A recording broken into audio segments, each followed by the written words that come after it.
Hello everyone, how are you all doing? It's a quick video to show you how to convert video files that won't open on DaVinci Resolve. So I use DaVinci Resolve to do a lot of video editing.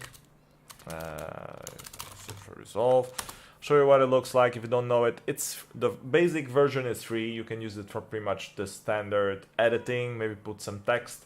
If you want to do some color grading and stuff like that, then you need to pay a special version.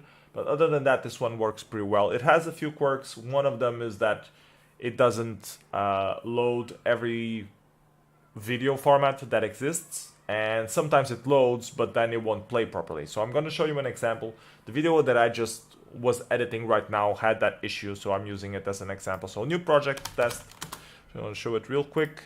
Open a new one. I'm going to drop this here, and it asks me if I want to change or don't change. I tested it with both and I know it doesn't do a difference, so I'm going to say don't change. And you see that the preview works fine. Hello everyone. I can skip it, play it, be silent for a little while to see if we can. Seems to work fine. But if you try to edit it, well, you see if it's here. I could try to clip it on. I'll try to clip. And you might be asking yourself, what the fuck was that? Yeah, that's like, who the fuck knows? Actually, I searched around the internet and it seems that it's because the video is a different frame sync than the audio, and then it screws up. That might be one of the reasons, but you don't really know. And it happens randomly. Sometimes happens with videos recorded with OBS, sometimes happens with videos recorded with the iPhone. So I don't really know. What I know is that I need this fixed because I need to edit the video. So I did some research and I figured out there are a few tools to help you. Usually you just need to re-encode the video in a slightly different format, and that will fix this little quirks in a way that DaVinci starts liking it. So I'm going to show you. I'm going to close this. So two options that exist. The first one that I found is ffmpeg. So ffmpeg is one of the biggest libraries that exists, or longest running video libraries that exists for encoding video and audio and transcoding. So what it does is that it's mostly a command line that you just tell it what inputs it receives, usually a video or a couple of videos, and what to do with them. It can crop, it can re-encode, transcode to other formats, and there are a lot of different video formats and audio formats. So this is the main tool that people really use. It's the basis behind VLC. It's the basis behind a lot of video and audio programs. They all have ffmpeg on the back end doing a lot of transcoding, because once you've fixed that problem of transcoding something into something else, you don't really need to reinvent the wheel. That's pretty much how you want it done. You want it done like that properly. And if there are guys doing a library that does this for you, kudos to you, you can just use it. The problem is, it doesn't have an interface. It's everything client-based. It's like a library. It's not an application. So you download it, you install it, and then you have a command line. And you need to know what to do with the command line. So for that, you can search around Stack Overflow. And like, for example, need to transcode a MOV into an MP4. And you write ffmpeg on it as well. And you probably have a Stack Overflow question of someone asked this. Oh my god, I tried this and it didn't work. And you scroll down and you see here, example of how to do it. Copy paste this line, put it into the command line, boom, you have it working. So this is pretty much how people know how to use the ffmpeg, because if you check the manual, it has a lot of options, a lot of things, and really need to know what you're doing.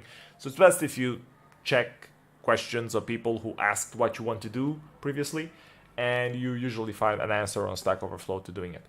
Anyways, I ended up figuring out that I need to do this specific line to transcode MOV files that aren't working. I saved it as a gist on my own webpage. I call it dnxhd.bat, and it's just one line. I usually copy paste it into the comments. I put in the correct file name of the video that I want to correct right now here, and now I have an out MV. So I just run command line.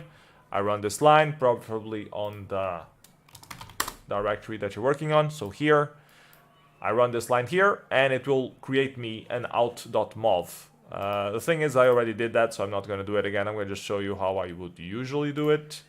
Do it like this, tau, and then hit bam. I'm going to do out2, so you guys see the process. It takes a while. You just have to sit and wait while this is reconverting to out2. Actually, I'm going to cancel this because I already converted it to out.mov. You can see the out.mov here. 13 gigabytes. So yeah, it's a lot of raw footage. You will have to delete this file afterwards if you want to save yourself some space. Anyways, back to Resolve. If you try to open this file in Resolve now, it will just work, which is what you want. So new project, test, open. Bam, I'm gonna copy the out here. I can change, I don't care, it's the same, both work. Then drag it into the timeline. And now on the timeline, it works, which is what I wanted. Isn't this awesome? So yeah, so this is pretty much what I want to show you guys, how to transcode stuff. Use ffmpeg. I can pass you this line, but this only works for converting MOV files. It converts into the DNxHD format, which is a more raw format for stuff. But if you use Stack Overflow, you can find other alternatives. Either another alternative is avidemux. Is a free tool, and it looks something like... Hold on, I need to find it. After you install it, you have this directory, and if you open it, it looks something like this. You can open files in it. What videos? Where's the mic thing? Mic. So I can open it here. Takes a little while, and there you go. You can see the whole thing, and then you can choose what formats you want to output. If you want to convert the audio, what you want to output, and the format itself, like the packaging that you want to use. And after you do all this, you can just export, which I don't know how anymore, but it's here somewhere. You can export, I swear. Maybe when you save it, it saves as an AVI, but I know you can export into other formats. Anyways, you can use also this tool to convert between formats. I know there are a few other tools, especially on Mac. I think there's something called handbrake to convert stuff. But ffmpeg works on both. Yeah. Handbrake, open source video transcoder for Mac and Linux and Windows as well. So yeah, I think I used handbrake a couple of times as well. But I've been used to using ffmpeg solely because most of these programs use ffmpeg on the background. They just have an interface to operate with ffmpeg, so I might as well just use ffmpeg. So yeah, that's all I wanted to say. I hope this video was useful. Let me know what you guys think. Put your comments below. Blah, blah, blah. Don't forget to like, subscribe, and tell your cat to come and like and subscribe as well, because cats are important. So bye, everyone. Take care.